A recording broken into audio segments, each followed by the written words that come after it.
हाय बच्चों, good morning. आज कक्षा 10 के हम जीव विज्ञान के विषय में अध्ययन करने का कार्य करेंगे। आज का हमारा टॉपिक है एटीपी। तो हम कल देखे थे अक्षीय और अनाक्षीय श्वसन में, उसमें 2 एटीपी और 38 एटीपी की प्राप्ति होती है। एटीपी होते क्या हैं, किसे कहते हैं, तो उसके विषय में थोड़ा सा देख लिया जाए। इसे ऊर्जा की मुद्रा भी कहते हैं, ऊर्जा का सिक्का भी कहते हैं। तो क्या होता है, इसके विषय में हम लोग ध्यान से देखने का कार्य करेंगे आज। कोशिकीय श्वसन में कोशिकीय श्वसन कब होता है? जब ऑक्सीजन की उपस्थिति में होता है। तो कोशिकीय श्वसन में मुक्त ऊर्जा का अधिकांश भाग एटीपी अणु के संश्लेषण में प्रयुक्त हो जाता है। शेष बची ऊर्जा ऊष्मा के रूप में शरीर से ताप को बनाए रखने में प्रयुक्त होती है। एटीपी को ऊर्जा का पैकेट भी कहा जाता है, ऊर्जा का सिक्का भी कहा जाता है।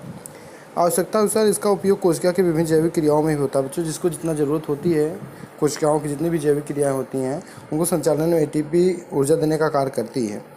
श्वसन प्रक्रम में मुक्त ऊर्जा का उपयोग एडीपी तथा अकार्बनिक फास्फेट से एटीपी अणु बनाने में किया जाता है। एटीपी अणु को कोशिकाओं का ऊर्जा का मुद्रा भी कहते हैं, क्योंकि कोशिकाओं के अंदर होने वाली विभिन्न जैविक क्रियाओं का संचालन हेतु ऊर्जा एटीपी से प्राप्त होती है, जैसे प्रोटीन संश्लेषण, आवेग संचरण, पेशी संकुचन, पाचन क्रिया, अन्य सभी क्रियाएं, जितनी भी क्रियाएं होती हैं बच्चों, वो सब एटीपी के द्वारा ऊर्जा को लेकर अपना कार्य संचालित करने का कार्य करती हैं।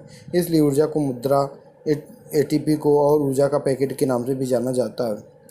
ये टॉपिक खत्म हुआ। नेक्स्ट टॉपिक हमारा है पादपों में श्वसन, रिस्पायरेशन इन प्लांट। पौधों में सांस कहाँ से लेते हैं, पौधे श्वसन की क्रिया कहाँ से करते हैं, कैसे करते हैं, इसके विषय में देखा जाए।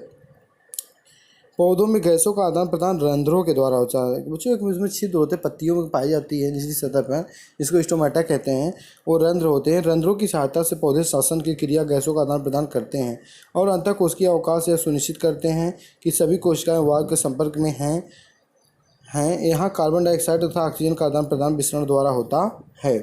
रात्र में प्रकाश संश्लेषण न होने के कारण श्वसन की क्रिया के लिए प्रयुक्त वायु रंध्रों की कोशिकाओं तक जाती है तथा CO2 रंध्रों से निकलकर वायु में पहुंचते रहते हैं, जबकि दिन में श्वसन के दौरान निकली CO2 तथा वायु वातावरण से ली गई CO2 का प्रयोग प्रकाश संश्लेषण में हो जाता है और मुक्त O2 को रंध्रों की सहायता से बाहर वायु में पहुंचा दिया जाता है। बच्चों, रात में जो कार्बन डाइऑक्साइड निकलती है, पौधे अपना कार्बन डाइऑक्साइड वातावरण में छोड़ देते हैं, लेकिन जो दिन में उनमें क्या होती है, कार्बन डाइऑक्साइड बनती है और उसको और वायुमंडल के द्वारा और CO2 को लेकर अपना भोजन प्रकाश संश्लेषण क्रिया के द्वारा बनाने का कार्य करते हैं और ऑक्सीजन को बाहर निकालने का कार्य करते हैं।